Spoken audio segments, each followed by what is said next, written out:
So, good evening, good evening. Welcome to your bonus lecture.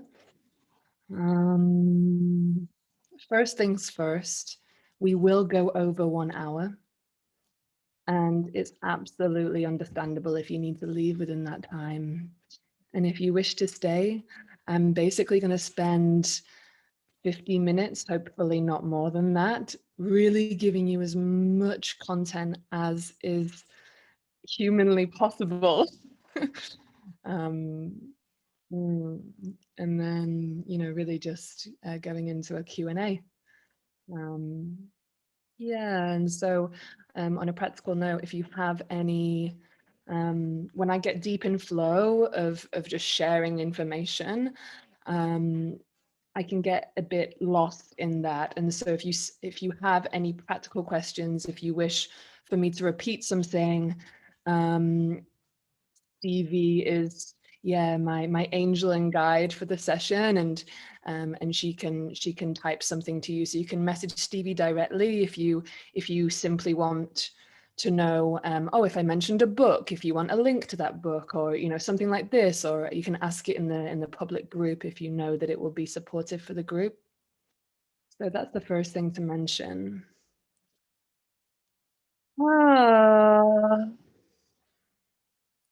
I want to invite you all just to take a couple of breaths together. There's going to be so much information coming your way, so it's really important that we just regulate our nervous system together first. So you can just give yourself a few moments just to arrive and notice where you're at. Mm. Mm. And yeah, welcome. I would love to know from all of you, first of all, how you're feeling today, what's in your space, what's alive for you, and also what day you're on. How long have you gone without peak orgasms? Would love to hear from everyone. Don't be shy, put it in the chat. I would love to see that. Yeah, and whilst you're doing that, I'll share with you what my intention is for this lecture. I'm looking at all of your numbers. Wow. Yes. Fuck yes. So good. Every single number is divine. Every single number is divine. Yeah, just to acknowledge that for some people this journey may be easy. For some people this may be more of a struggle. So it really is so individual, this process of de-armoring that we're going through and of resensitization. For some of us, it's a big deal to simply, not be having compulsive relationship with our orgasm, whether it's a peak orgasm or not. And for some of us, we might be going into deeper, more cleansing territory of really eliminating all of the addictions that we have to adrenaline activating substances, right? So some of us may be having a more complex time than others. Beautiful seeing your numbers. Yeah, beautiful. So my intention for this lecture is in all of the work that I do, in every single piece of work that I do, if it's directly or indirectly about sexuality, it's basically all about reclaiming a sense of agency. And when we have agency, we have power, right? And what I mean by that is agency in your body, but also in relationships. So whether I'm working with authentic relating, whether I'm working with trauma-informed polyamory or conscious kink, or teaching boss bitches how to soften and surrender more in their career and in their relationships, it's basically about polarity, about having a more deeper understanding about all of the ways of being and of embodying your pleasure can be available to you. And so my overarching intention is to bring empowerment and information that can inform a sense of choice and agency. It's not necessarily about choosing the thing that I seem to be selling. You know, for example, the work that I've been doing for the last 4 years has been doing workshops with female identifying people about power and about feminine domination, and mainly working with erotic leadership. And the kind of fun fact about that is that I'm absolutely not interested if, you know, what's not interesting is to me is like every woman becoming, you know, the next professional dominant. No, it's like I actually love it when, after doing 4 days of this work, women in the circle are like, I've done all of this work only to realize that I'm a submissive baby bitch. And I'm like, fuck yes, like that's the point. It's about having a full range of experience and knowing that you can tap into all of the different energies on the spectrum of energies. So I see the same thing happening in the world of orgasm potential.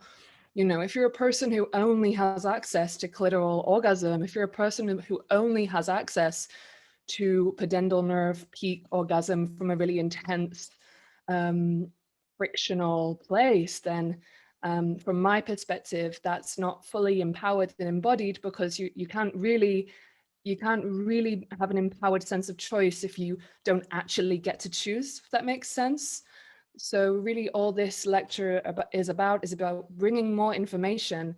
And I don't really care if you, at the end of this, choose to remain having peak orgasms. You know, that's not the piece that's interesting.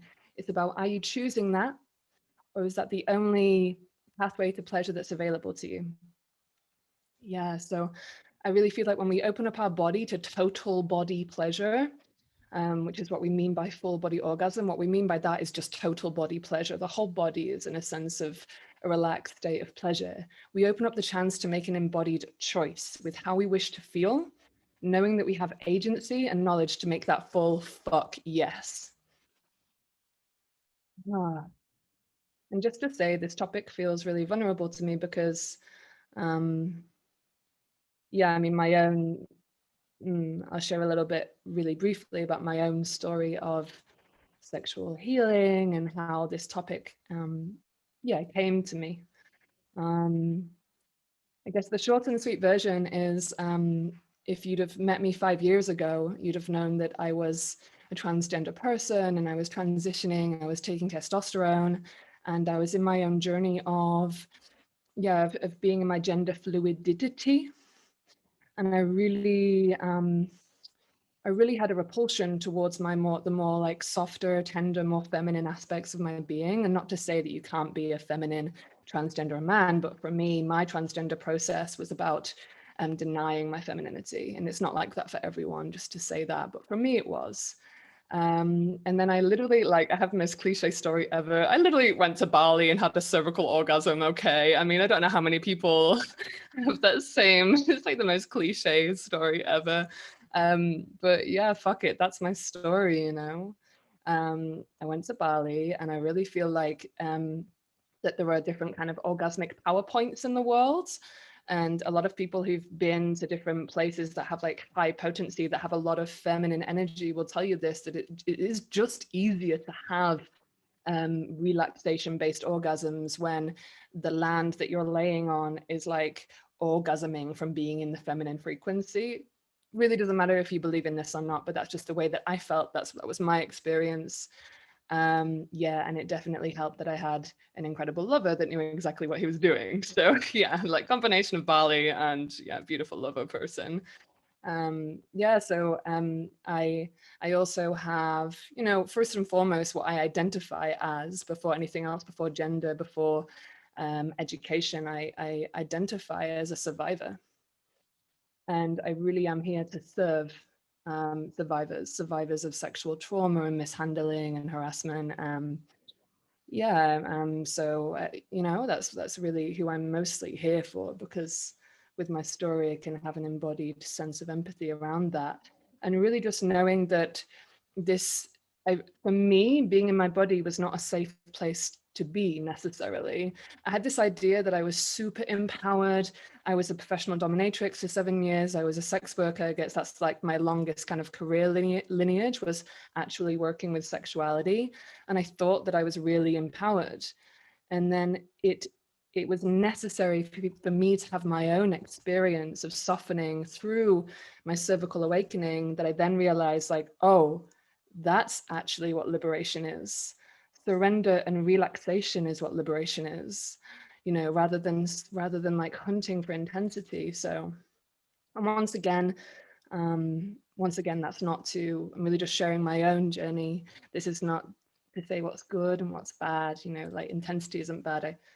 I've rearranged my relationship with intensity to a more like, oh, I love intensity, like emotional intensity rather than physical intensity, because I now honor my pelvic household in a much more deep and rich way, where I know that, like, whilst the physical intensity doesn't necessarily serve me, I love emotional intensity. So it's about bringing pieces that we love from our kind of lineage and keeping them and honoring them. Yeah. Yeah, just to say this is not my style. There's a reason why I haven't done a lecture. It's because it's not my style. If any of you like know me personally or know me professionally, you know it's not my style at all. So just please bear with me. This is totally not my style. I don't like just giving information too. Really don't like being in this teacher position. I'm just going to be sharing with you as much stuff as possible that I hope can just support your journey. Yeah, so the first things first, there is no right or wrong way of having sex or of experiencing orgasm, right? And that's not what this talk is about. It's not saying peak orgasms are bad and everything else is good. However, I do feel like there are kinds of orgasms that are nourishing for the body, and especially for the energetic and emotional body. And then there are orgasms that seem to just drain us. And so I want to make a little inquiry here about how peak orgasms seem to, on a physiological level, seem to drain the physical and emotional household somehow. Um, so I don't need to go into the basics of the pudendal nerve. We all know here on what we're doing on this course is that we're aiming to abstain from the hunting towards a peak orgasm, which is very different to a peak orgasm naturally happening for you. But you know the basics of the peak orgasm. It's when you're coming through the pudendal nerve. For the sake of brevity for this talk, I might sometimes say male-bodied and female-bodied. And when I get really passionate, I tend to just say men and women. So just to say, like, to any gender fluid folks that are on this call, I really hope you feel me. I really hope you feel that when I make a statement about men and women, I hope you can understand that I'm trying my best to include you all. So yeah, little piece about that. So, uh, uh, uh, uh, uh.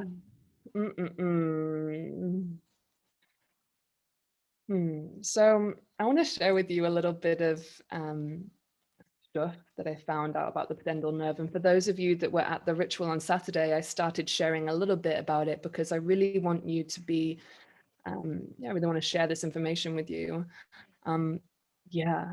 So for those of you that were in the ritual on Saturday, can you remember what the root of the word pudendal means? Write it in the chat. It's like, here's where I can enjoy being a bit of a teacher, and where my professional domina comes in, she's like, let's see if you can get this right. Yeah. For those, if you can remember, yeah, shame. Yeah, exactly. So it literally comes from the term to be ashamed of. Yeah, to be ashamed of. Oh, so it's like, isn't that weird that all those years ago they would kind of know that there's some intrinsic connection between this style of orgasm and of shame. And yeah, and shame, according to the psychologists, is the only human emotion that is learned. So this emotion seems to be the first thing that gets reversed out of us as well when we begin working with our sexuality. And it's something I've seen a lot in my own work with Tantra and with the work where I've used Tantra in the spaces that I work in, it's like when we work with Tantra, it's like we begin to have this more natural relationship to our sexuality where it's not so loaded and charged and full of this lineage of shame. Because I feel like we come to understand that sexuality is just another expression of life force moving through you. And I believe this is one of the most healing aspects of beginning to work with Tantra, is that we go back to this, what I like to call our wild and wise innocence. And what I mean by wise innocence is this innocence where you say, I don't know everything. And from that place, spirit can move through you and show you everything. And I believe that's something so potent that we have as a child. Yeah, so. Mhm. Yeah, so in Tantra, we learn that our sexuality is natural and it's a part of nature. And so we begin to lose the shame and the stigma around it. Um, when you were a child, you didn't have that shame. And then if you remember the first times that you started to touch yourself, it's like even at a young age, um, most of the people I speak to, they felt shame the first time they did it.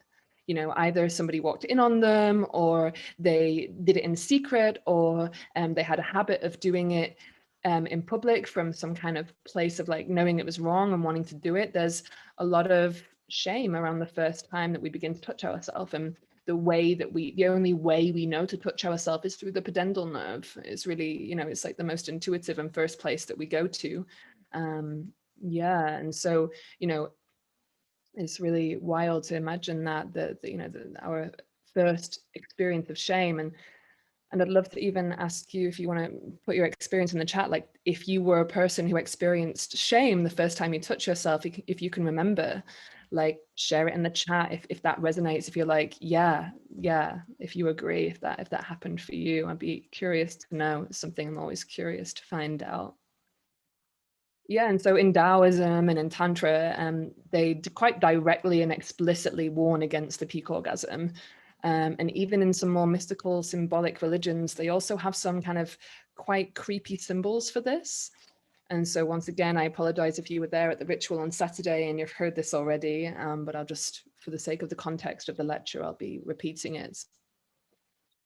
So in Gnostic Christianity teachings, they believe that the whole story of Adam and Eve is all about this original story of shame and sexuality being intrinsically linked. It's like the eating of the apple in the Garden of Eden is all about this, and the shame of sexuality. And in the Bible, the word for knowledge is a word that's often used for sex. There's thousands of references for this, and they say like Adam knew Eve and bore a son called Cain. Adam knew Eve and bore a son called Abel. And they're always using the word know for sex somehow. And where does the apple grow in the tree in the Garden of Eden? The tree of knowledge, right? And so it's so interesting to me. And even just the other symbology in the Bible that makes very like subtle references to sexuality is wild to me. And so they eat the apple from the tree of knowledge, the tree of sex. They're not going to say that directly, but it's like they eat the apple from the tree of knowledge, and then what? And then what happens? They get ashamed, right? They feel shame, and then they have cute little fig leaves over the body, and then they hide in the garden behind the tree from the eyes of God, from the eyes of shame, the shame transference, like the original story of shame transference for sexual expression. Yeah, so let me know how this is landing for you in the chat. I'm just going to connect with the chat a little bit here.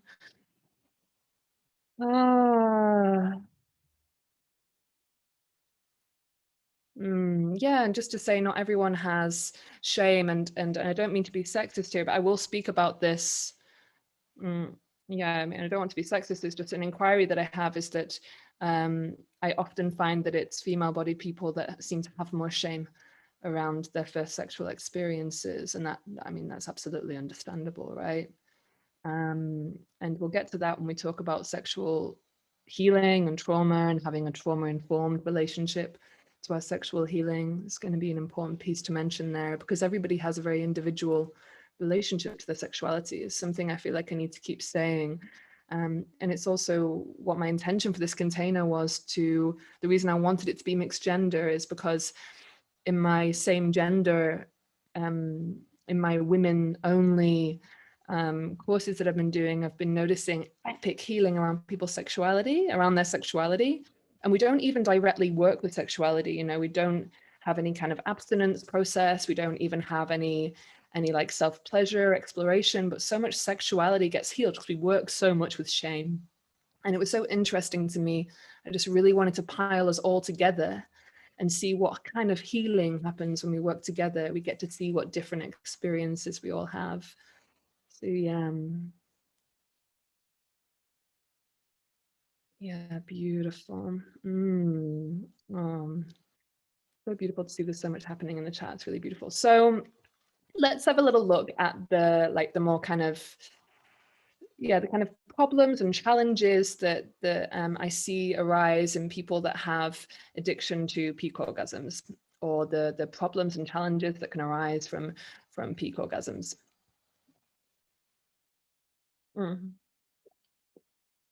So the first thing that you'll notice is your energy levels.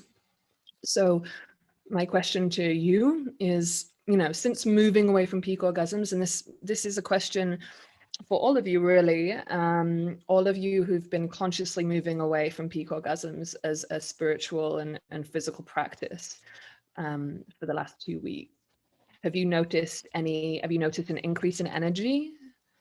You know, have you noticed more creativity? I'd be curious to know that.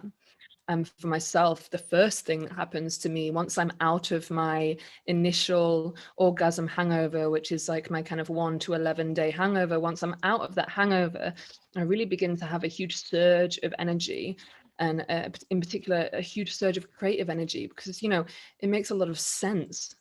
I just want to see. Yeah, I'm buzzing. Yeah. Yeah, I mean, that's what I hear a lot. That's the most common thing that I hear.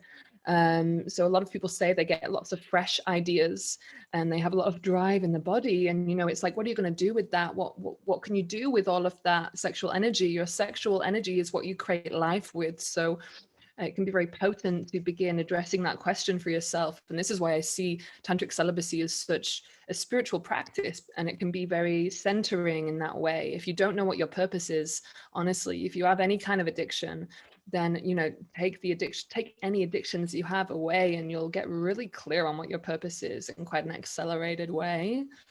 So that's the first thing I seem to notice.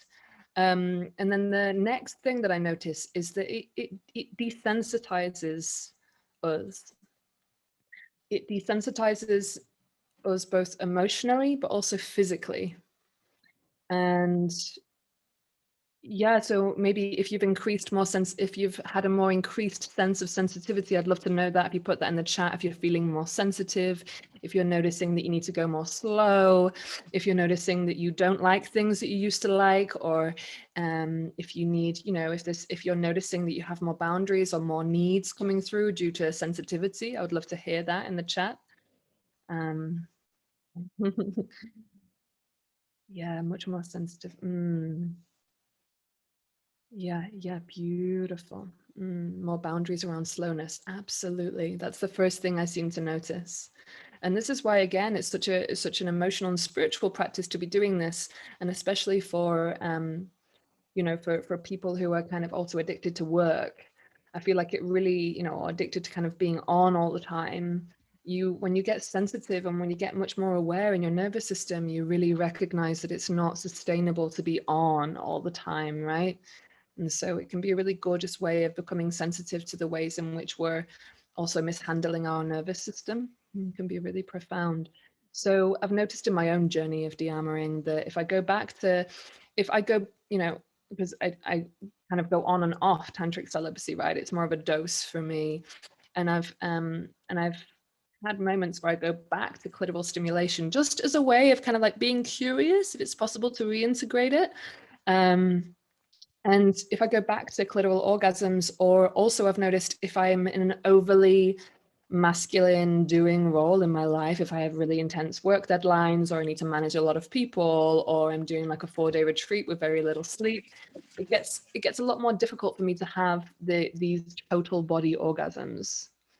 And so I really noticed this emotional and physical desensitization of how that can affect my ability to be soft in the front body and to be able to have more of a sense of kind of, yeah, total body orgasms. It's like my body gets more rigid, and so does my pussy. So this desensitization is something that is called armor. And so I addressed this a little bit in the ritual on Saturday. Armor, you know, armor is both physical and energetic. For the next little moment, I'm going to be, and for most of this session, I'm going to be mainly speaking from my own experience and my experience of working with female-bodied people. And I just want to clarify here. I can't speak on behalf of male-bodied people. So some of this work that I share with you, some of the pieces that I share with you will be relevant for both sexes. However, for the next little while, I'll speak explicitly about how armor gets collected in the body of a female person. And so, yeah, sorry to the male bodies. However, everything I'm saying, basically the same applies to your prostate. And it kind of felt a little bit like I feel like Cam and Nick did good jobs of talking about that, or Cam especially did a great job of speaking about the prostate. And I want to encourage male-bodied people to go to male-bodied people for support in this. So yeah, the next little moment I will speak about the female body. Yeah. So yeah, you can't measure armor. You couldn't put a tool inside of someone's vagina and measure how much armor they have. There's no way of measuring it. You can certainly feel it if you're sensitized, and if you're a sexological body worker, you can feel if someone has a lot of armor. But it is both physical and energetic. So it's like an energetic shielding that seems to build up around the cervix and the deeper walls of the vaginal canal. When we're having, and this gets perpetuated the more that we have what I'm going to call a masculine orgasm. And the reason I call it a masculine orgasm is because the clitoris and the penis are the same anatomical part of the body in an embryo in the mother's womb. It just changes size, but it's exactly the same nerves that are connecting it. So when we're coming through the pudendal nerve, that's why that's why a peak orgasm feels exactly the same for a male body person as it feels for a female body person. So at this point, I really wanted to have an illustration of the vaginal canal to really have a more instructional lecture here, but instead you'll have my face and my words. So if you ask most kind of traditional sexologists, they'll say, most women can only feel as much as 2/3 into the vagina, and then the rest of the area is numb. That's kind of like the general information out there. And that seems to be true in like most female-bodied people, let's say. And for a lot of women, it's actually very painful as well. For a lot of female-bodied people, it's very painful. And so here's my question to the female-bodied people, and please don't feel obliged to answer this, because this may, trigger warning here. This may trigger people that have stories of trauma in their bodies around this. But yeah, so my question to you, to the female-bodied people: have you ever had a male-bodied lover kind of throw your legs over their shoulders, and really, without realizing it, without being sensitive to it, have jammed their penis kind of too hard on the base of your cervix? And if you have experienced that, like, it doesn't feel good, right? Yeah, yeah, yeah, it really doesn't feel good. And it's almost like, it's like the feeling that can't be unfelt. You know, it's like in massage, I say, when you're doing deep tissue massage, you really have to work your way up to being able to apply pressure, and this same wisdom of knowledge is just not spread around about genital stimulation, and that makes me feel so sad, because really once you've created that feeling of shock in that female bodied person, it's really difficult then. It's a lot of work, it's a lot of emotional and physical work to really de-armor that person's body back into a sense of safety and relaxation. Yeah, just acknowledging you all here. Yeah. I think we've all experienced that. So at the beginning of the armoring process, women seem to have a lot of pain from this buildup of armor. And this buildup of armor can be from many different things. Like I said, a mishandling, like one of these very classic mishandlings, just really a beautiful mistake, right? At the hands of miseducation. And it can also be from stagnant emotions that haven't yet been able to be released. So the basic process of de-armoring is as follows, and I would love, Stevie, if you would type this in the chat, so so this can be illustrative somehow of the bullet points here. Yeah, so the basic process, the basic process of de-armoring, I'll go into that for those of you that are asking questions. So the basic process of de-armoring, you know, with absolute, you know, the first thing is absolute fucking presence. With absolute razor sharp presence, you would ask your partner or your lover, someone that you trust, someone that you feel safe with, to put a glove on and to begin slowly penetrating you with their fingers. And they would look for tender points in the vagina. And, you know, as I said, at the back end of the vaginal canal, around the home of the cervix, is where you want to be aiming towards. And, you know, you can work in a clockwise motion if you want to have some kind of method. What you can do as you're doing the clockwise motion, you can communicate with this female bodied person and ask them where they're at. And with that, you help them to build an awareness, because for a lot of female bodied people, we just have so much numbness that it's this physical numbness and this lack of education around the cervix and around the cervical awakening journey can make it difficult to really know where is what, you know. So it can be very profound and healing, just that simple process of beginning to de-armor and to communicate with the person who's receiving the de-armoring, to, you know, to really ask them, say, like, how does this feel? You know, communication is absolutely essential. And as you press and hold certain points of the vagina, what usually begins to happen is that as you're having these walls, these points in your vagina pressed, you'll begin to feel like overwhelming emotion. If it's being done right, then emotion will come with it. As I said, I really believe that armor is not just physical. If you're only working with the physical aspect of your de-armoring, you know, if, for example, if you're doing this process with someone who you don't have an emotional connection with, if you're not doing the work of connecting your heart to your sex, then this de-armoring process can never really be thorough, in my opinion, because I really do believe that it's a process of liberation, of emotional liberation. It's like you have to go through this tundra of like an emotional thunderstorm to get to the other side of genuine, you know, authentic pleasure on the other side of it. And that seems to happen. You know, so over time, these parts will become rubbery and soft. And it usually takes around 30 minutes to work your way around the whole, you know, around the whole area. But you can take as long as you like, right? So you have the basic process here.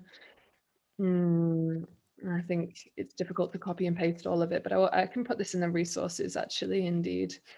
I'll make the basic points available so you can just kind of listen and receive for now.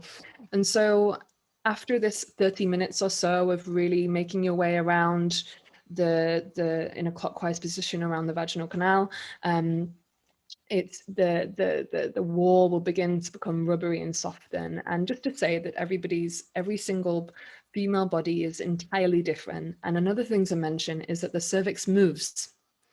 So depending on where you are in your menstrual cycle, and if you have a menstrual cycle at all, your cervix can come down, and it also comes down when it feels safer, and it comes down also when it's about to bleed too, and it can change. In different people, it's different. For me, it's opposite actually.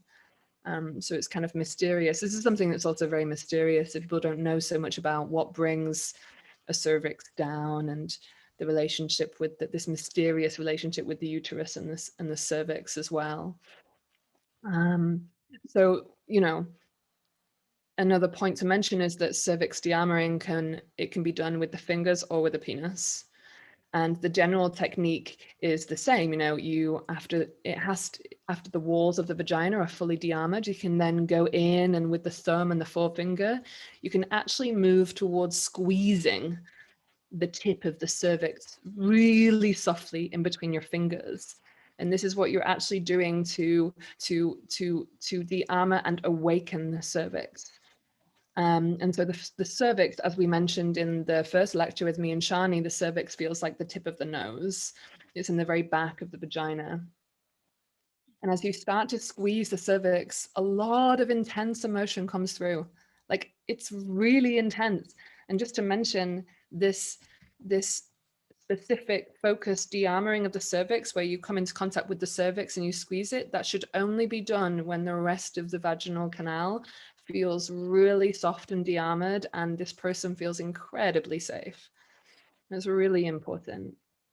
And so the process is that you would squeeze and hold the cervix for a few minutes or for as long as possible, and with keeping a soft pressure.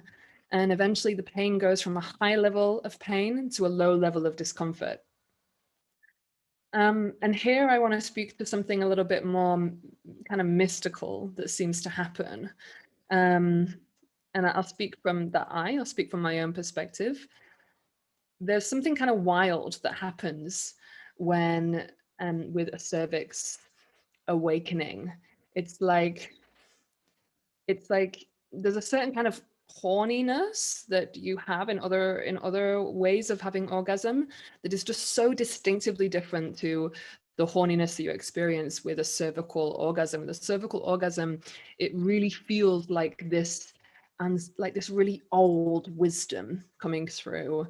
Yeah, and I've spoken to other female-bodied people who have a practice of having cervical orgasms as like a spiritual practice. And I've spoken to a few other people, and we've had similar experiences of really feeling like it's quite psychedelic.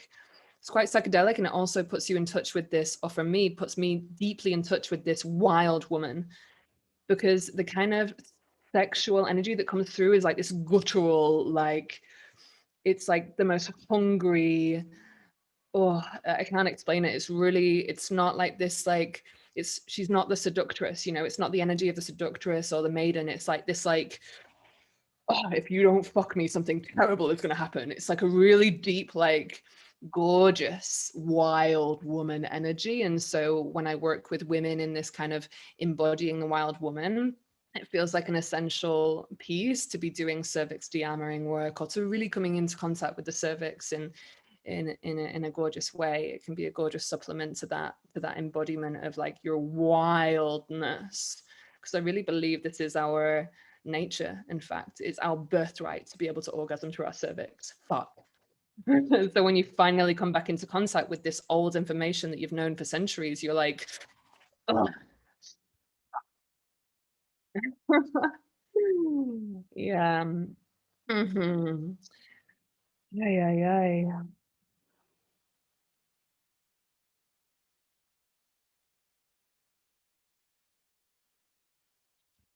I'm seeing a lot of questions popping off in the chat, and I want to really focus in and centering on what I'm sharing for now. So hopefully, Steve, you can answer some for now, and otherwise I'll get back to questions at the end. I have so much to share, and the time is really running out, y'all. So one piece I want to mention is, so although the penis has the potential to harm a vagina, it also has the potential to heal her. If he doesn't need anything from her, if he's non-ejaculative And if she can feel that he's not trying to take anything from her, if he doesn't need her for pleasure, if he's not really hunting for something from her, then her cervix can really open up. This is what I believe to be true. When a woman can really feel that she really just gets to receive. And this is what we're talking about the feminine yesterday with Sophie, no? Like the practice of really receiving. And for myself, what I noticed, in order to have a cervical orgasm, it almost means not really caring about the experience of the other person just for a moment. It's like nothing else matters but me receiving right now. Because it's this kind of codependent strategy of using sexuality to affirm yourself or to affirm your position in the relationship, or of being so occupied with what the other person is experiencing, which I believe is like a very common female wound. This is a wound, this is the wound that gets in the way of cervical orgasms. So it's kind of necessary to tune into this wild woman, like, fuck anything that's not my pleasure, fuck anything that's not about my pleasure. It's kind of necessary to go into this energy to be able to have this physical experience. Yeah. So this is also in connection. This is how cervical orgasms can be a couples practice as well, can be a spiritual couples practice. And you know, as the cervix starts to de-armor, the cervix dilates and it actually begins to open. And you can get like a little finger in there. And as that happens, you can feel an incredible energy flowing through down from the womb. And if the de-armoring is happening in a partner practice, then the male-bodied person will spontaneously have an orgasm when he feels that energy rushing towards him and through his body. And so this is why it's essential. This is why a process, a seed retention practice is quite important if you're coming at cervical de-armoring as a couples practice. Because if whilst you're in this de-armoring, if every time her cervix dilates, you're going to spontaneously have an orgasm, then the game is over, right? So that's a piece to add about seed retention, and how seed retention is, you know, very, very physically and spiritually connected to this process of de-armoring for the woman too. Yeah. And, you know, another point to add is it's not necessarily just about not coming, because actually what needs to happen is that the man needs to take this energy that comes through his body, that literally like travels through her womb. It's an energy. It's not necessarily a liquid, although when the cervix dilates, it can secrete liquid. It's more of an energetic frequency that moves through the male person's body. And if he doesn't know how to send the energy up his spine and to transmute it through his whole body, then he's just going to ejaculate every time. So it's not necessarily just about learning not to come. It's also about what to do with that energy when it comes to you, how to move it through your body. That's going to be the most sustainable practice to have with this. Yeah. Whew. It's a lot of information. It's a lot of information.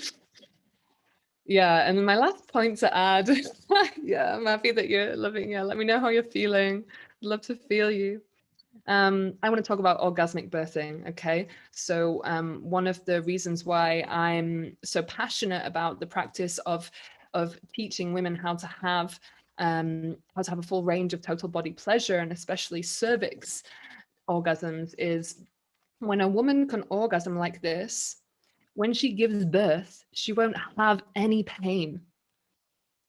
And I mean, it makes sense, right? I just love trusting nature. Like it keeps coming back to nature. Nature is not stupid. Nature's not stupid, that it makes the head too big for the birth canal to create all of this tearing and this pain.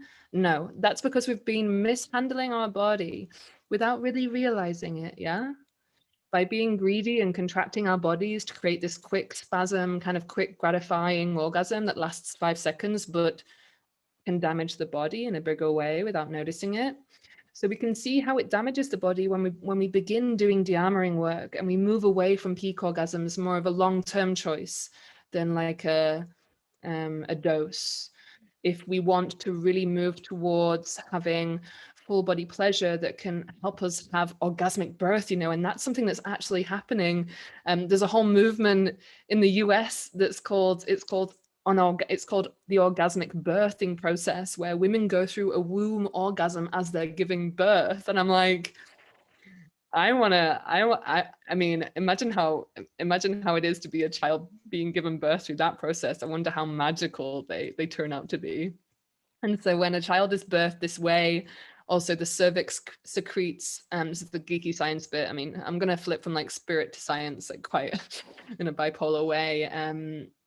Uh, when a child is birthed this way, the cervix also secretes a fluid that that has been found to contain like amazing, abundant, immune boosting nutrients that are literally lifelong beneficial for the child. So yeah, cervical orgasms. Wow. Yeah. Um, I wanted to type this into the chat actually, because it can be a bit overwhelming, all of this information about cervical de-armoring. It can be a bit like, how the hell do I even start with this? So I'm going to put a little thing here about yoni massages, right? That's something that we can all begin to do, no matter how orgasmic or pre-orgasmic we are. You can always begin to explore yoni massage for yourself, or if you're dating a person that has a vulva, it can be really beautiful. And it's just a very basic way of really becoming more curious and creating more of a therapeutic space for your partner, right? And Shani spoke all about this, so I won't go over it, which is why I just type it in the chat here. One thing I will say is there's a really amazing guided kind of like guided audio for this if you really want to have support. And I found it years ago, like really at the beginning of my journey, and I don't know if it's available anymore. I think it's through a paid subscription, but it was called the Miraculous Mushi Massage, and it's by the Body Electric School, who are now like quite a big company, but I believe they still have recorded guided audio. And so I'd be curious if someone gets a subscription and tells me it's still available. Yeah, but there's, you can, I'm sure you can search online for yoni self-mapping guided audio. There's lots of practitioners that have made this kind of guidance really widely available. Yeah. Yes. So the 7 kinds of orgasm for female-bodied people. I'll just quickly go over this. The 2 kinds of peak orgasms are clitoral orgasms and internal. And the signs of a peak orgasm are, it's like a pumping feeling in the vagina, and you know that it's a peak orgasm because it eventually drains your energy. And I want to just quickly scan over the more deeper kind of tantric orgasms. And you know that you're having one of these orgasms because it's more of an opening in the body. Like I notice for myself that when I'm having one of these orgasms, it's more of like rather than like a contracting and a closing in order to make the orgasm happening, it's more like you really feel like a river flowing through the whole body. Yeah, so I put that there I put a link to the Body Electric School, bodyelectric.org. I have no idea where it is. All I know is that's the company that produced it years ago. And yeah, yoni self-mapping, I'm sure there are practitioners that offer that. Yeah. So we went over the G-spot orgasm in Shani session, so I won't go into that too much. But one thing to mention is that there's a lot of technique-oriented guidance around how to give somebody a G-spot orgasm or how to make someone squirt, And in my opinion, the de-armoring is actually what's really necessary. And then I really feel like a G-spot orgasm to a de-armored female-bodied person is very easeful, actually. It doesn't really involve so much technique. So just my invitation to you all, if you're on a journey of de-armoring, to really see what happens, when you begin de-armoring and how that comes into connection with your capacity for G-spot orgasms. Because I really feel like the G-spot, the G-sponge, and the cervix are really kind of allies for each other. They're like high-fiving each other, like, hey, it's your turn to orgasm. Cool, it's yours now. And with a G-spot orgasm, I feel like it's the most kind of fun. It's like the most fun and easeful way of de-armoring the vulva in a way. Like a cervix orgasm takes a lot of work and can be very intense. And a G-spot orgasm, when it's easeful, can just be like, ah, it'd be amazing. You know, I've had incredible experiences with female-bodied people where I've helped them have their first G-spot orgasm, and it's like a very pleasurable type of healing. It's like, oh, I'm not broken. Yeah, you know. And once you've had your first G-spot orgasm, it should be much easier to continue having them if you're not doing peak orgasms. And then the next kind of orgasm is a vaginal valley orgasm. So valley orgasms are not about squeezing, it's about opening. And the way to have a valley orgasm, it really feels like you're surfing on this valley. And what you're basically doing is you come about 20% to the point of orgasm as you're being penetrated. And then you really surf. You really surf on that edge for as long as possible, staying below the point of no return. And this, of course, what I recognize in myself is that this requires a lot of presence and a lot of guidance from the other partner. Because just the way I really do believe that abstaining from peak orgasms is a partner practice. And so just the same way that what I believe it requires to support a female-bodied person into a valley orgasm and staying in this state is that it's about presence. It's about saying to the woman, you know, breathe, stay with me, relax, breathe into your belly, and breathe out your mouth, make sounds, really supporting them into staying where they're at as much as possible, so they're not going into this compulsive kind of hunting mode. Yeah, and then anal orgasms, I mean, it's pretty self-explanatory. I don't really need to go into that, but the piece to mention around the work that we're doing is the reason why, one of the many reasons why Kundalini Yoga is like the spine, the kind of spinal column of our work, is that if as you explore anal penetration, male-bodied person, female-bodied person, and you're opening your Kundalini channels, then you'll notice that it's like you get a little blip up your spine. You get a little bit of like a full body experience, almost like a little sweet little dose of a full body experience. Is what begins to happen when we de-armor the anus in conjunction with doing Kundalini awakening asana, like Kundalini yoga. Oh. Okay. Wow, it's 7 o'clock already. Fuck. Wow, I have so much information. Woo! So I'm just gonna check the chat. Let's go, 24 hours. Yeah. What's the difference between G-spot and internal orgasm? Yeah, so there are many different kinds of internal orgasm, and so G-spot is one of the internal orgasms, right? You've got the vaginal valley orgasm, and then the G-spot is when you're just having pointed pressure that's repetitive on your G-sponge.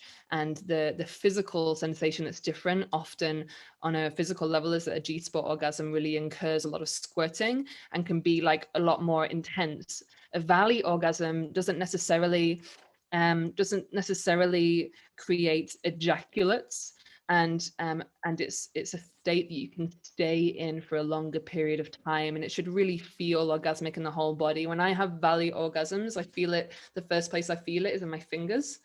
And I think the first time I experienced a valley orgasm, I was like, am I a bit magic? I feel like I have like electricity moving through my arms. What's happening? Yeah.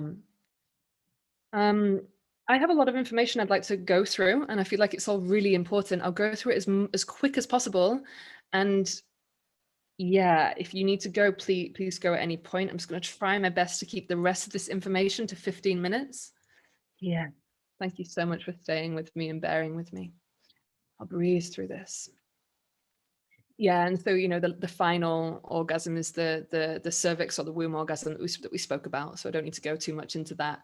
But the piece I will mention is on an emotional level, what I notice for myself and what I've seen happen in other female-bodied people, when the womb starts to vibrate, it literally feels like someone is like ripping out your heart, and like your whole body opens, and it literally feels like your shield disappears. There's something about the peak orgasm, that this contracting, creates also like a shield in the body, which makes a lot of sense, right? If the the peak orgasm involves the same nerves as the orgasm through a penis, it makes sense that it's kind of like a shield on the body that's a bit masculine flavored. And I'm just sharing my own experience that when I started having cervical orgasms, I really felt like an instant softening in my whole body, in my whole emotional body. Just felt like I was able to be more unconditionally loving. And I don't know, like a cervical orgasm can last for days, by the way. Like I think the longest I've had is like a 3-day feeling of just feeling orgasmic. And it's pretty impossible to not be unconditionally loving when you're just kind of walking down the street and orgasming. So yeah, there's a kind of spiritual aspect there of like the softening and the opening of someone whose body is just a vehicle for love, right? Yeah. So let's get geeky once again. Let's talk about the nerves. So these are the different nerves that we orgasm through. The most common is or the most common, I'm going to talk about the more kind of like full body nerves. The hypogastric nerve is the nerve that's connected to the prostate and the scrotum and the G-spot. So actually, when you're coming through your prostate, it's the same orgasmic sensation and the same nerve than when a female-bodied person is coming on the G-spot. I found that quite interesting. And the pelvic nerve for both sexes is in the anus. And a cervical, yeah, so I'm going to skip through some of this content. And then the fun thing that I found that I'd like to share with you is I feel like there's an incredible thing that happens when you're surfing the wave of being very close to a peak orgasm, and this stands for both male-bodied and female-bodied people. If you're doing ass work, if you're being penetrated anally at the same time as being penetrated in your vagina, or like if you're doing cock work and ass work, and this is the only exception. This is the only exception of when you can bring clitoris stimulation in to play. There's something magical that seems to be happening when and I've asked a couple of sexologists about this as well, because it seems to be like a thing that if your body is already really open and wide open through anal penetration, through vaginal penetration, then if you use clitoris stimulation, you actually don't come through the clitoris. You come through the vagus nerve, which is kind of wild. And I just want to have a quick chat about the vagus nerve. So the vagus nerve is the only sexual nerve that doesn't connect through the spine. It connects through the front body.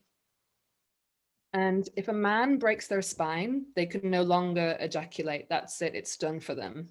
But a woman can. And the cervical orgasm, the womb orgasm, happens through the vagus nerve, which is why there's such an important emphasis on relaxation. That's not necessarily so important for G-spot stimulation, for example.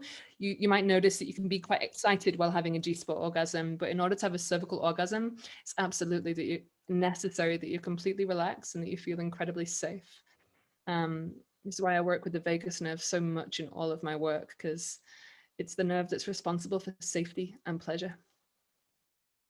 Yeah, so the good news for female-bodied people is that they don't need to do anal stimulation in order to have full body orgasms. But the bad news for male-bodied people is that you kind of do need to do ass work in order to have access to that kind of pleasure. Yeah. Woo! Yeah. Can a woman have an anal orgasm? Absolutely. Yeah. Like I said, there's 7 types of female-bodied orgasms. Yeah. Mm. Ah, yes. So now, so much information. Thank you so much for staying with me. I love this shit. So I'm just so exciting to me. I just want to share it all with you as quick as possible. I'm sorry that I can't respond to all of your questions. I'm just prioritizing going through the content as much as possible.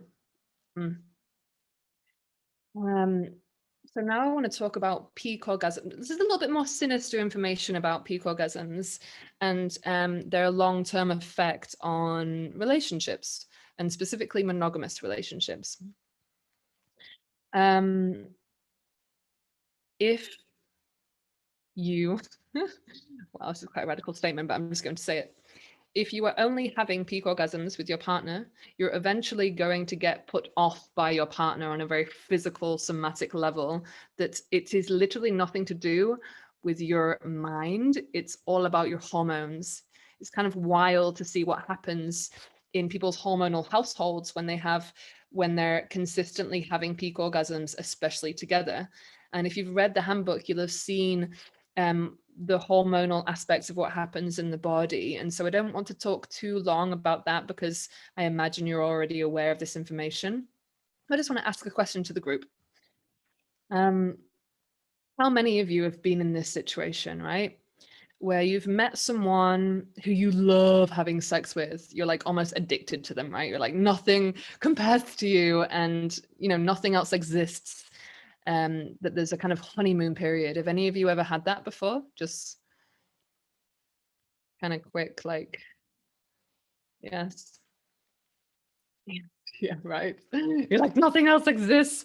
And if so, how many times a day are you usually having sex with them? Quick numbers.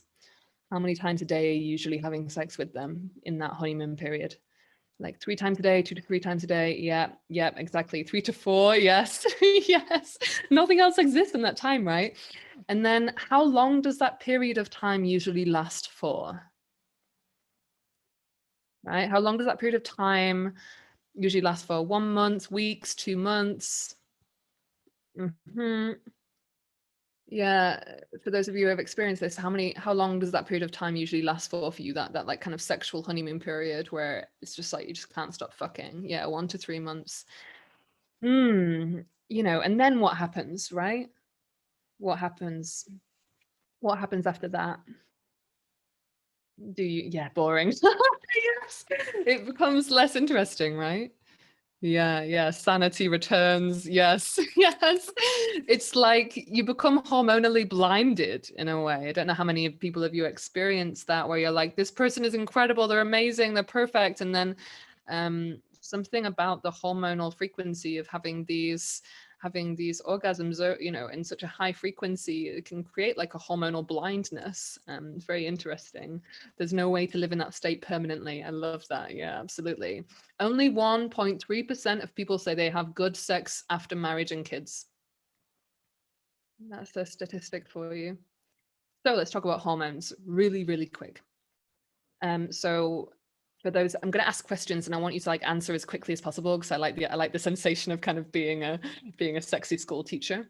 Oxytocin. What does oxytocin do in the body? For those of you that know. Bonding, safety. Yeah. Oxytocin. What does oxytocin do in the body? This is also my way of seeing if you've read the handbook. High on cuddles. Yeah. In polarity, when I'm doing polarity work with couples, I like to call it like the oxytocin problem. It's the Netflix and chill couple that have like overdosed on oxytocin and therefore they've zapped the polarity out of their relationship. Yeah, high on cuddles. So oxytocin creates contractions in the womb to push a baby out. Very interesting point. Right after you come, right after you have a peak orgasm, oxytocin drops really quickly. It's the first hormone to really rapidly drop. Yeah. And as you're getting turned on, oxytocin levels rise. So you're rising, and then after you come, you really just drop. And when your oxytocin levels are low, you really want your own space. It's like, and this drop gets more and more pronounced the more often that you're orgasming through the pudendal nerve. It really gets much more exaggerated the more that you're doing that. And what it does is it forces you away from your partner. Low oxytocin levels really draw you away from your beloved. And so, yeah, a question to you in the group is, have you ever had this experience after having an intense peak orgasm through your clitoris or through your cock, like where you kind of either you get really tired and you want to go to sleep, or you're like, what's on the to-do list? Is there something to do? By the way, like that drop of oxytocin happens more in male-bodied people than female-bodied people, of like, what's on the to-do list? Is there something that needs doing? If that's happened for you, yeah, the to-do lists, yeah. You're like, okay, what's next? Yeah, you're like, oh, you don't exist, and you don't matter anymore, kind of thing. Yes, it's real. It happens. Thank you so much for interacting and sharing with me, because it's really important. Yeah, but it's great to wake up. Yeah. When I was really addicted to clitoral orgasms, if I was really tired and I wanted to go to bed, I'd have one orgasm. But if I was really tired and I needed to stay awake, I would have 3 orgasms. Somehow, something about that number would do it. So scientists have done studies that there is a hormonal hangover of 15 days. It takes about 15 days for you to go from to go from the end of the peak orgasm back to like your natural hormonal state. And so I speak about this a lot. It's like the 1 to 11 days is a bit intense, and then day 14 to 17 you're kind of getting out of it. Yeah, and actually one of the most interesting facts of information for both of us is that testosterone really, just like clockwork, comes back into your system on day 15. If you go 15 days without peak orgasms, I really would love for you to get into an inquiry about this, of like clockwork, see if you feel like you have more testosterone. And testosterone is a hormone that can really be responsible for us feeling really creative and feeling like we have drive, and also feeling turned on again. So yeah. And then another thing that happens is that prolactin gets released. And it's kind of a bit obvious what it means. It's like prolact, it produces milk in the breasts. And so people who have high levels of this hormone find it really difficult to get horny. And it's also one of the main reasons for a sex drive really just disappearing out of a relationship with people who have just given birth, or a woman who's just given birth, like you're feeling less like a horny slut and more like maternal mother, right? Like that's the vibe. So it's on a hormonal level, you really cannot control that. It really is just happening in the body. And if you shoot prolactin into a man, it will literally make his cock go soft. And if you shoot it into a woman, it will make her vulva dry up. Yeah, prolactin. And prolactin is a hormone that only gets released in peak orgasms, not in more relaxation-based orgasms. Yeah. And dopamine, right? So anyone know what dopamine does in the body? It should be fairly easy for all of us.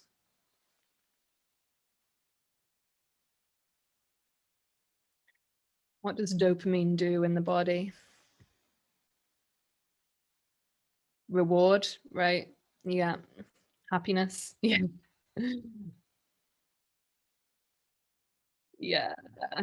So it's associated with reward, and it creates addiction. And in a peak orgasm, it builds up and up and up, and then it takes 3 days to plateau. Actually, it takes 3 days to go down. So that's the most sinister one for me, the most sinister hormone, the most sinister hormonal activity in a peak orgasm. Because if you've got really, and because of this gradual time that it takes to plateau, and when you have low dopamine, you feel very depressed, the world feels very gray, you feel very unmotivated, you feel really sad, and you feel really disconnected and lonely. If you felt like that immediately after a peak orgasm, you probably wouldn't have them again, right? But because it takes like 3 days for that process to happen, for it to go down, it can be really gradual and difficult to notice, and you're kind of wondering why you feel that way. So I also invite you to go into that inquiry for yourself of if and when that happens in your body. Yeah. Yeah. And it's difficult to feel people and feel things when you're in this low dopamine place.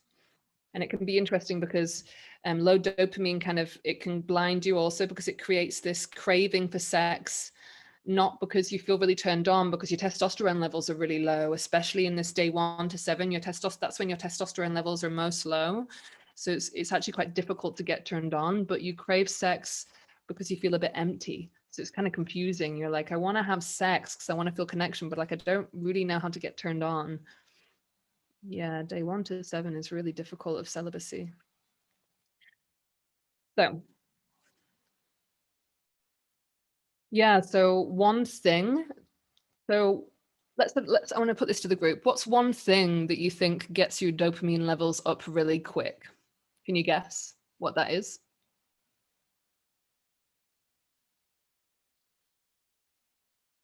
Anybody have any clue of what gets your dopamine levels up really quick if nothing else works? Likes? Yeah. Yeah, drugs? Yeah.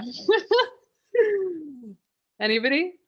One thing that gets your dopamine levels up really quick. It's a natural thing. It's not the internet and it's not drugs. Okay, I'll tell you. It's novelty. And they've been doing studies on this with rats for years. It's called the Coolidge effect. And it specifically happens in male-bodied people that there's this like craving for newness. And it's like and when we live in a world where like there's like porn available on the internet, and and polyamory is really common, and online dating is widely available, and it's secrecy is available from more than ever. The availability of novelty is just bigger than ever.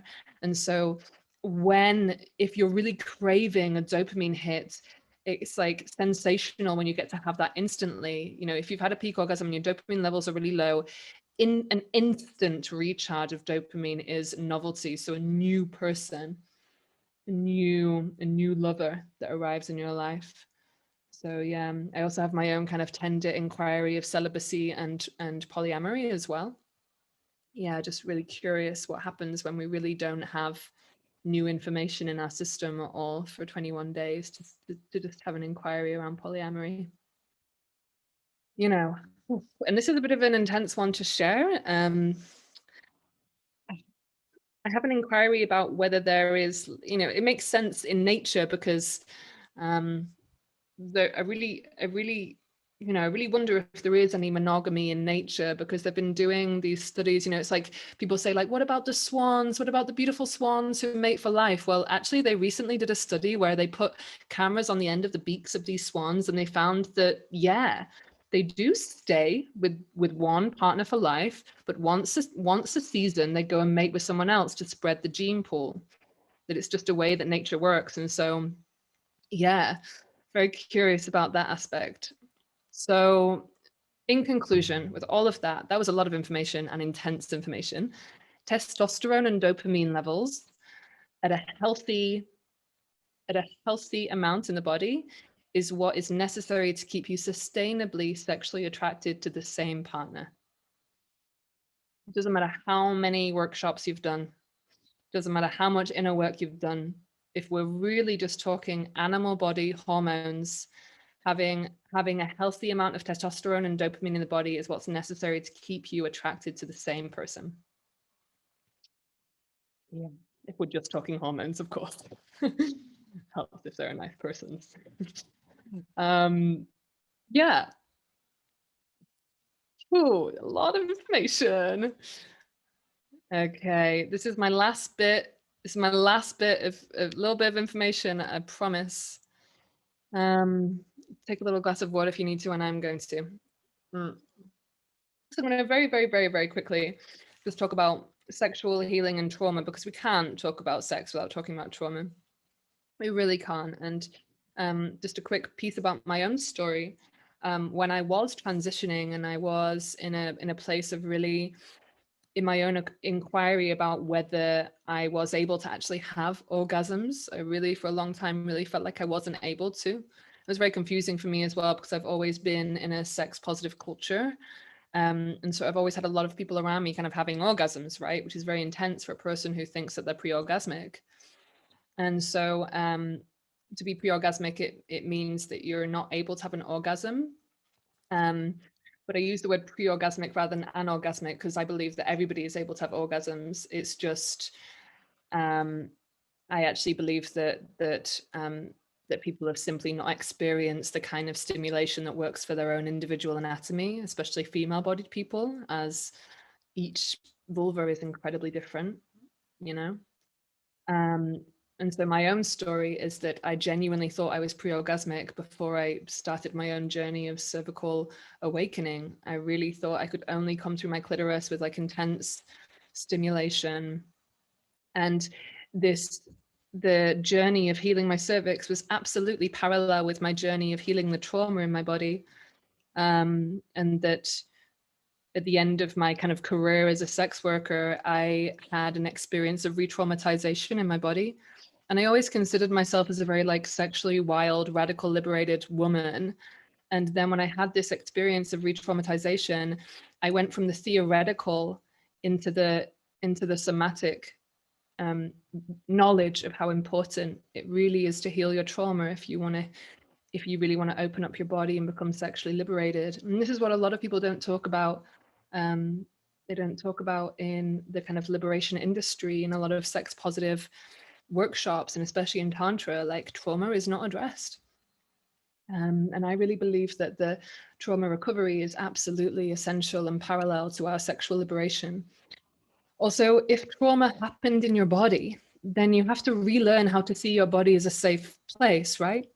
So I often guide clients through their imagination to have a self-touch practice like this in combination, and use visualization meditations. It's the reason why I use a lot of visualization for our rituals, is that I really believe that visualization can be a tool that's more universal for tapping into sexuality. Because for a lot of people who don't feel safe in their body, then we need to work with the mind first to really cognitively help that person understand that it's safe to be in their body and that they're empowered. Many trauma survivors feel guilt and shame in connection with their sexuality. So it makes sense that they'd want to avoid these feelings, right? But you can work through this held trauma through and with the body. Yeah, you can. Yeah, and so the healing of trauma in my body, yeah, like I said, it was parallel with my cervix healing. I had an experience of re-traumatization, then that awoke me to the urgency of of of of of needing to do full body healing, and especially healing of the sexual trauma in my body. And after doing that healing work, I was then able to have orgasms. I really feel like that was necessary. That was a necessary first pathway. So, yeah, so good to see you all interacting. And thank you so much, Stevie, for responding to people here so that I can really blaze through the information. So, the 6 keys to sexual healing, and I'll put this in the chat. Put this in the chat. It's for everyone, really. This isn't just for trauma survivors, but it's a really beautiful key for anyone. The 6 keys, as I see them, to sexual healing are embodiment, getting into the body, reoccupying your body from the inside out, consent, navigating verbal and nonverbal ways of of understanding when you fully consent to something, an openness to emotions, and understanding that the emotional body and the sexual body are completely synergetic and necessary and inform one another all the time. Healing through triggers, having an awareness of your triggers, knowing what they are and being open to finding new ones, and understanding how to have resilience in your nervous system to work and heal through triggers as they come up in the moment. And then trust, really anchoring in a felt sense of trust in yourself and with other.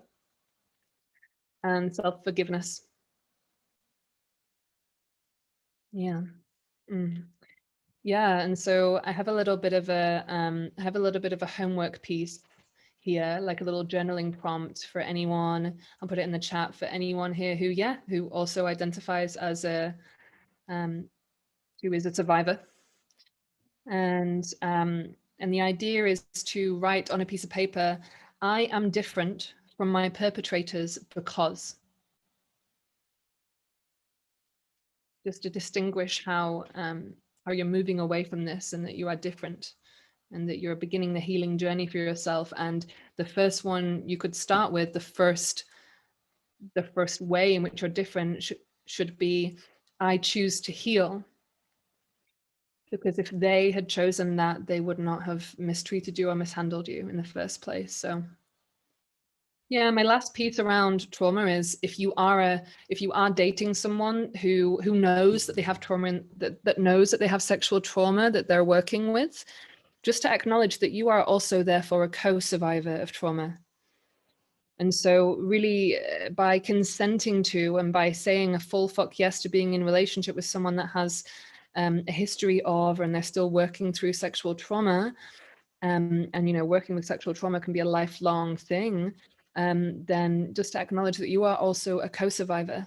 And so, there is a shared responsibility there, and there's a shared awareness and a shared consciousness that can be really gorgeous to really share in, and to just the first part of taking responsibility in that way and sharing responsibility is that survivors might need non-verbal forms of consent.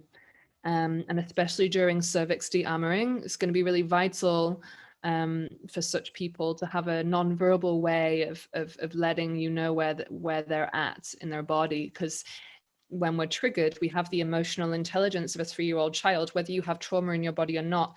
Anybody who is in a triggered, activated fight and flight state literally has, literally has the emotional intelligence of a 3-year-old child. So we need non-verbal practices. We need as simple methods as possible to use. We need the simplest, most stupid tools to use when we're in this triggered state. And the most potent one is literally just like tapping your partner, having like a tapping method, something non-verbal, Yeah. Ooh, so using Tantra to heal sexual trauma, I'll just quickly say this. On a physical level, the purpose of Tantra is to clear the sexual channels, to open the chakras. And, on a physical level, if you come at Tantra without the intention to heal your trauma, if you just come at it with the desire to have more connection with your partner or whatever it is, whatever your intention is, accidentally you will necessarily start healing the trauma in your body. I really believe that as we work with the endocrine system and the glandular system, the more subtle systems in the body, I believe that we open channels and that we really release stories in the body. That's my own reckoning around working with Tantra as a form of sexual healing, right? When we bring more sensitivity and awareness to our sexuality, necessarily we heal, right? So my favorite book for a beginning, I mean, there's so many Tantra books out there, but Margot Anand is the really the grandmama of Tantra. And I really love her book, The Art of Sexual Ecstasy. It's really, really gorgeous. So my last question for all of you, because it's something I'm curious about, is for those of you that are still here, well done. Like, first of all, what is necessary for you to feel safe in sex, and what is necessary for you to feel wild, for you to feel permission? That's something I'm curious about.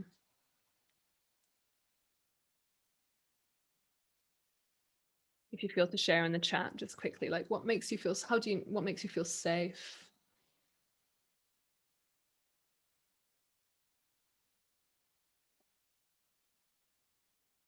Wow, so much has been shared. It's been a juicy freaking session.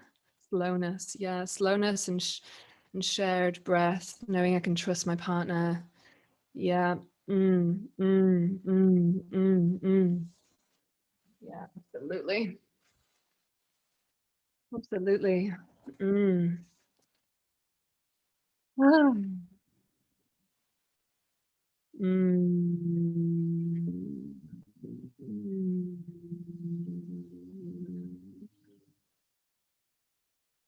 Mm. Yeah, gorgeous. Safety. So my last little gift for you, for the ones that stayed, my last little piece of homework, or like a little gift to you, an offering, is something I like to call the sexual. It's like it's the sexual expression permission slip. I'll type it in the chat here too. So the sexual expression permission slip. It might feel a bit off topic, but I really feel that this is a really gorgeous tool, or like a really gorgeous anchor of really having a more orgasmic sex life, really, as we acknowledge it's both emotional and physical. So what you do is you write yourself a permission slip to literally just have the orgasms and the sex that you want to be having. And it's super ridiculous, sweet tool, and I love it, and I do it all the time. It just reminds me of what it is that's really important to me. You create your own permission slip using language that is meaningful for you. If you feel like you need permission from others or from God, you can write yourself a permission slip from them. And as my way of kind of closing this session, I want to read to you my permission slip.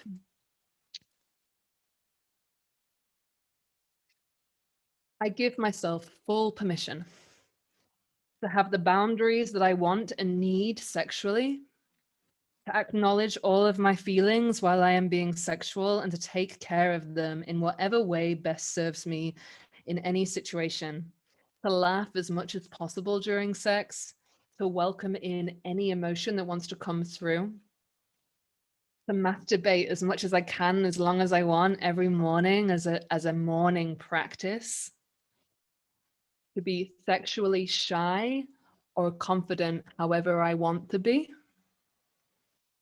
in my body and to say a full fuck yes if I feel it and a full fuck no if I don't feel it. Ay, ay, ay, ay, ay. Yeah, that's my permission slip. May you all have juicy permission slips. And oh my God, that was so much information. Thank you so much for bearing with me. Wow, wow, wow. Beautiful that you're still here. Well done. Gosh, I understand there's a really long one. I personally am happy to take questions, and I understand if A, there are no questions because there's a lot of information, and B, if you need to leave, I absolutely honor that. Yeah, and if you ask a question, I'm spotlighted, so you won't be able to see your face, so it will be partially anonymous. But if you have a question now and you'd rather not speak it, you can type it in the chat, and I will finally look and answer that. And what I'll do is we'll collate all of the chat, as Stevie said, and we can put anything that's essential in the WhatsApp group so that it's not missed. The chat won't be available in the recording, unfortunately, but there will be some information in the resources. So don't love doing lectures. I'm so sorry. I can't keep it to 45 minutes. It's too much information. If you happen to have a question, raise your hand and you can unmute yourself actually, and you can just start asking. And if there happen to be any questions, we can dive into them. I would have one.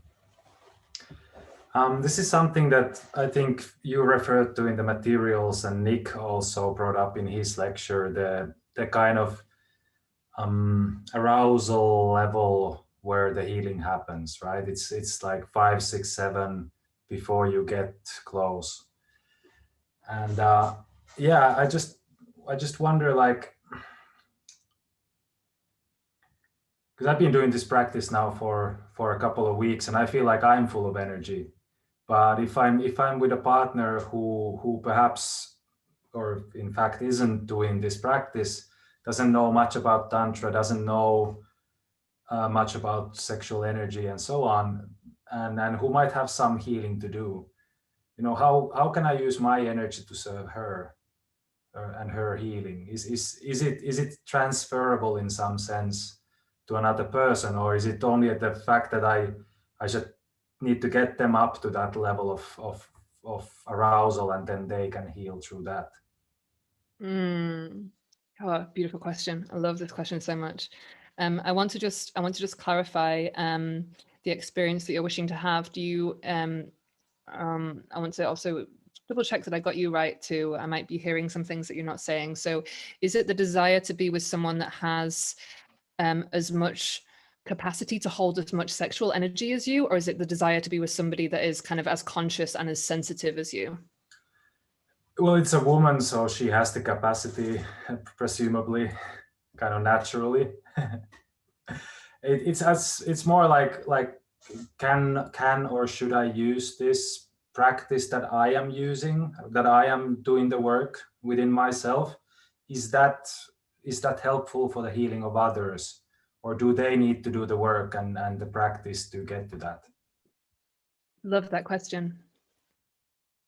So I want to zoom in on the fact that you're, with the when I mentioned about the healing that can happen when a male-bodied person penetrates a female-bodied person, especially if the male-bodied person identifies as a man and the female-bodied person identifies as a woman, that there's like century-old trauma that's shared that we know in our bones and in our bodies. When a man penetrates a woman and doesn't need anything from her, even if you don't say beforehand, I'm going to penetrate you and it's going to be healing, healing happens. Like on a physical level, a woman simply being penetrated without being consumed, without the man harvesting anything, when the man is able to like give the woman energy rather than taking, this, in my opinion, is on a physical level. You don't even need to like light candles and burn incense and tell her you're going to heal her. Healing just happens. Because for so many people, maybe even her mother and her mother's mother never got to experience something like that. She might be the first woman in her lineage to be penetrated without being consumed. Wondering if that even started to scrape the surface of your question. No, I think it does. Yeah, I think that's a good point, and yeah, yeah. And Yeah. it's a case like where I necessarily wouldn't want to bring all the theory and esoteric background into the situation, and I think that sort of let the energy do its work without the framework. I think that could be a powerful way of bringing that in. So thank you. Thank you for your question. Yeah, and just a piece that I'll add to that is like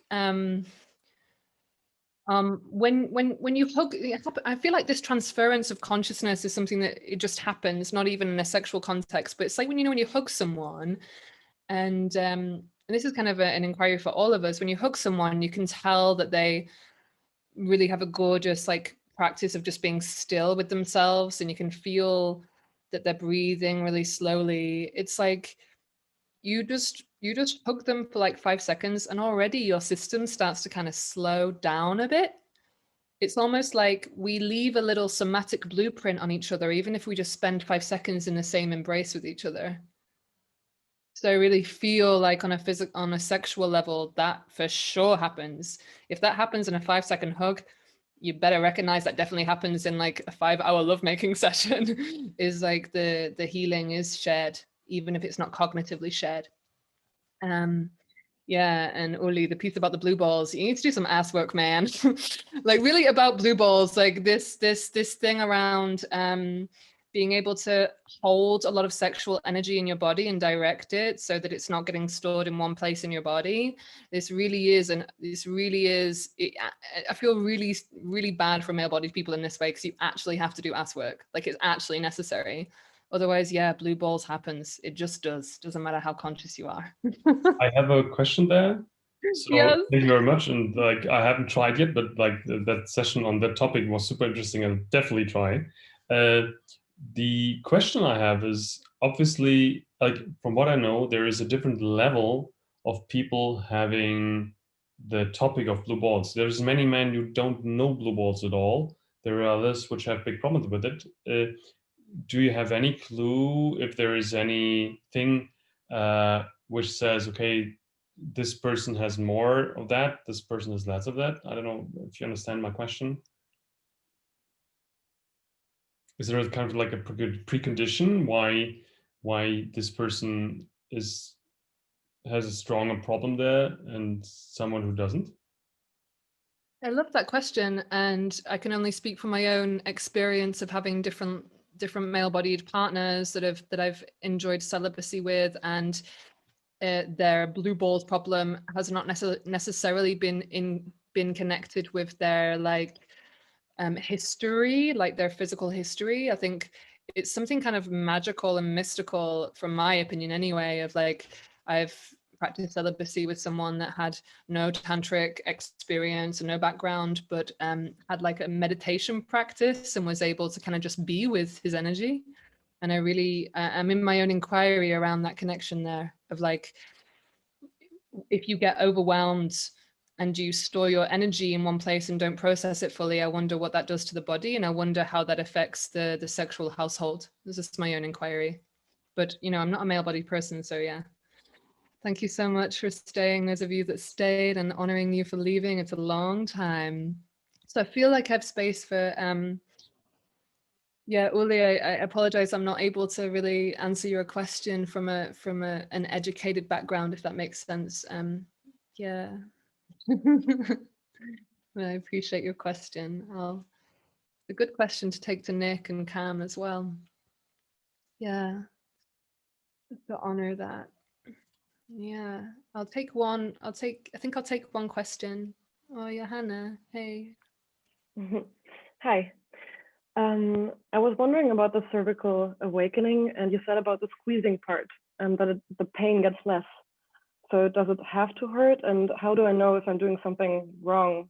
Or like, when is the pain helpful and when is it hurtful? I don't know. Oh, thank you so much for asking that question. Thank you, love. Oh, tender. Talking about cervixes makes me feel very tender. Yes, it's necessary that it's painful. And I say that like really with like my whole body says that, and I feel heavy saying that, because I keep doing this, but the kind of geeky science orgasm, the kind of orgasm geek in me wants to say like, theoretically, I imagine it's not necessary, but the more like soulful sexologist in me, it makes sense, right? If for centuries and for eons women have experienced mishandlings in sex, and it's like, let's look at the Me Too movement. It's like in order for healing to happen, we need to look at it first. It's like with shadow work, in order for really transformative healing to happen, it's like it's necessary to look at it first. And so I see cervix healing as this kind of strong parallel with healing work, because it's like you got to feel it first, and then from that place you can soften. So I have not spoken to anybody where it hasn't hurt in order for it to heal.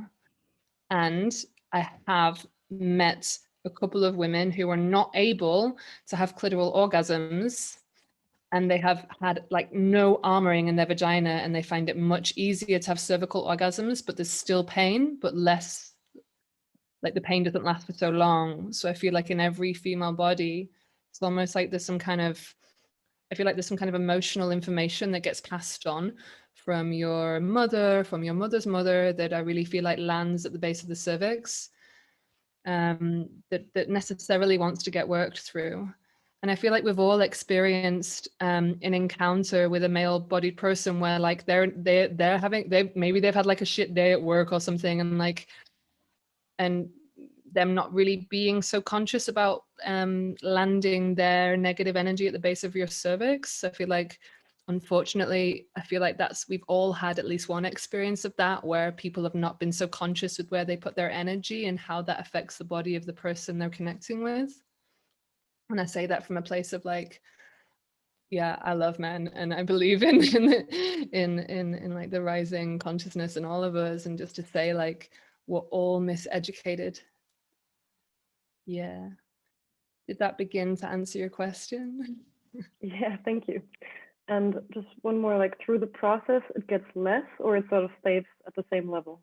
Yeah, absolutely. So with the squeezing, it shouldn't actually take so long. It should really take a matter of minutes.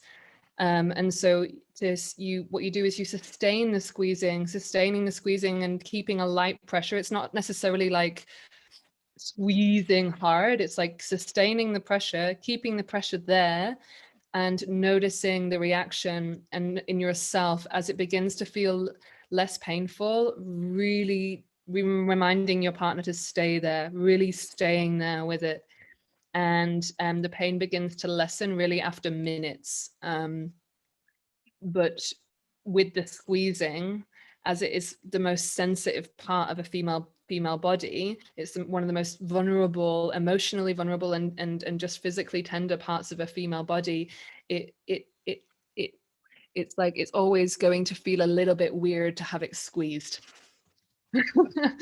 So it's like a necessary process of de-armoring, but that's not what you need to do to have a cervical orgasm every time, if that makes sense. Yeah. Okay. Oh, thank you so much, everybody, for bearing with me, for letting me go over time. This was a 2-hour lecture somehow. Wow. Really, honestly, you know the drill. Like, if you have any questions, come straight to me about any of this. And yeah, I hope that it inspires you on your journey of perhaps reintegrating the process after we kind of officially finish. I hope that you feel inspired to find new ways of being in pleasure. Sending you all so much love for your evening. Bye.